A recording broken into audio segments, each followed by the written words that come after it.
Hey, welcome to Color Up Poker. I'm here at the Grand Sierra Resort here in Reno, Nevada with Josh, the poker manager. Thanks for having me today. Hey, no problem. So, unlike slots or other table games where you play against the house, poker we play against other players. So obviously, casinos got to make their money somehow as far as providing the facilities and table and all that.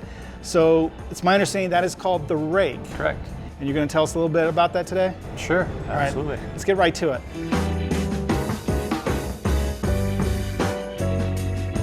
Yeah, so there's a couple different ways that you can pay rake or pay the casino or the house while you're playing poker in the casino. You can pay by the time that you're playing or a percentage of the pot. Here at GSR, we do a percentage of the pot rake, so it's 10% of the pot up to $40, and the dealer will just kind of take care of that as the hand progresses.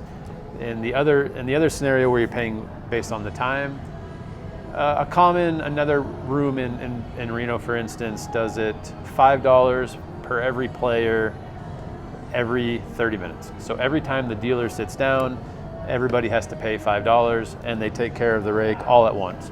Okay. In our scenario here at GSR, we take the rake every hand as a percentage of the pot. Okay.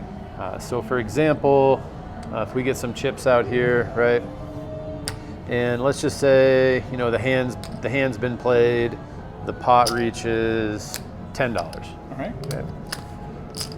So here at GSR, once the pot reaches $10, the dealer will take $1 for the house rake, and they'll also take $1 for the jackpot or promotional rake. The jackpot or promotional rake is player-funded money that's used to fund promotions like the bad beat, the royal flush, straight flush progressives, any kind of promotions that a poker room is doing. It'll usually be player-funded money. It's very similar to a progressive on a video poker machine. So that collected money just builds up, and once someone hits that big hand or whatever, that pays out. Okay, out of that fund. Okay. Yep. So we'll come up with rules for a certain promotion. We'll advertise them. Hey, we're doing this promotion. If so and so occurs during a hand, or if you play such amount of hours, you'll be eligible to win that money back in some sort of a progressive jackpot or a pay-to-play promotion, and that is funded by this jackpot or promotional rake. So you said this starts at $10, and you take one for the rake and one for these promotional, or whatever you want to call it. What is you call it specifically? It's a jackpot rake. Okay. Yes. What if the pot never gets there? It's just a couple blinds, or people fold out, or whatever. It just doesn't get to $10. Yeah. So if in this instance, if the pot was just $8 and the hand was over, there would be no rake taken at all. Also, in our poker room here at GSR and most poker rooms, there's a common phrase, no flop, no drop, which means if you're taking a percentage of the pot rake and there's no action, there's no flop brought by the dealer, then we don't take a rake for that either. So even if like a guy went all in, or no, I guess there would be a flop then. I'm just trying to think of the situation. A situation would be, I guess he bets big and then everyone folds. Yeah. Okay. Like let's say, for instance, okay, you've got the blinds 1 and 2. Mm-hmm. Let's say player A raises to $10, player B calls, and then player C raises to $70. Okay. And then everybody folds. Okay, player C will win this pot, and because there was no flop by the dealer, there will be no break. Even though the pot was $23 really, or whatever. Correct. Okay. Yeah. Even though technically the pot was big enough to take a rake, but because we didn't bring a flop, again, no flop, no drop. Okay, so it starts at $10. You start pulling the rakes. How does it progress, and what's the maximum rake that you kind of take out of it? Okay, so here at the Grand Sierra Resort, we do, so once the pot reaches $10, we will take $1 for the house rake and $1 for the jackpot rake. Mm-hmm. Okay. If the pot reaches $20, we take $1, another $1 for the house rake, and $1 for the jackpot rake. If the pot reaches $30, we just take $1 for the house rake. And when the pot reaches $40, we take one more $1 for the house rake, and then that's it. The rake is, that's the max rake for the hand, is $4 for the house and $2 for the jackpot, which in Reno is the industry standard, except for one of the casinos does a timed rake. Okay, so doesn't matter if the pot got up to $400, that's the maximum, $4 and then $2 for the jackpot. Correct. Okay. Yep. So here, no matter how big the pot gets, the maximum that would ever be taken out of the pot would be $6 total, $4 for the house to keep the lights on, and $2 for the jackpot. For us to win whatever. For the promotion funds, yep. All right, so as a dice player, I understand certain bets have, I don't think it's comparable to rake, but they keep a percentage of the win or whatever. So I'm used to that, and I understand obviously we have to pay for dealers and equipment and housing and a nice place like this, right? So it is part of the game. You have to pay the rake, everyone plays the rake.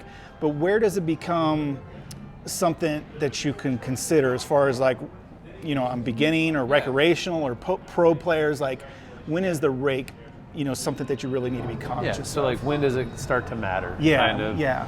Because I mean, for just the recreational player, you know, you shouldn't really worry too much about the rake when you're sitting down to play, right? It's relatively small amount of money, especially if you're playing small stakes.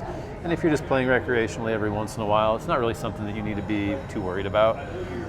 But if you do want to start playing more seriously, you want to start trying to be a profitable poker player, or even if you want to start playing poker for a living, if you want to consider yourself, you know, a quote-unquote professional poker player, then you know you're going to want to think about the rake is going to affect your win rate and affect, you know, how much money you're making on sort of an hourly or a daily or a yearly basis.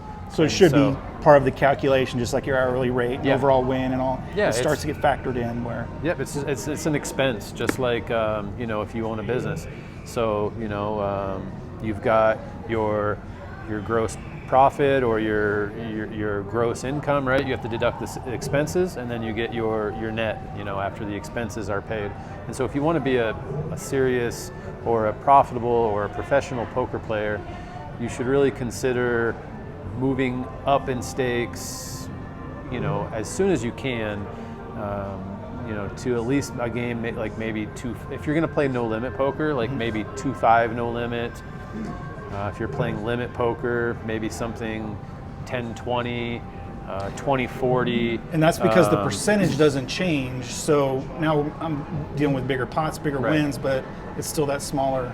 Yeah, and you know, all poker rooms are different. So a certain poker room may charge a little bit more or have a little bit higher rake for bigger stakes games, but in general, the lower stakes poker you're playing, just the higher percentage of rake you're paying compared to you know, your profits potentially. So. Okay.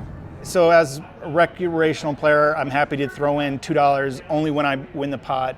I understand the math involves really everyone's kind of paying the rake, not just the guy winning, because of how it all balances out in the end. But yeah, I guess it's something to think about, and rake's important, especially as we play more and more. Yeah, I appreciate the information, Josh. And you're welcome. Yeah, come on down here to the Grand Sierra. So 10%, $4 max. Correct. And we're also donating to the Jackpot, which is some really cool promotions, right? We have some really great promotions. We're actually getting ready to beef up our promotions a little bit at the first of the year. So we're going to have a higher bad beat. We're going to have higher royal flush progressives, straight flush progressives, bonuses for 4 of a kind, as well as the same things we've been doing, the pay to play cash out challenge promotion. So a lot of good stuff coming for the new year. Yeah, we've got some good plans for promotions coming up in the new year. So. All right, well, we'll definitely have to come check it out. So till next time, good luck on coloring up.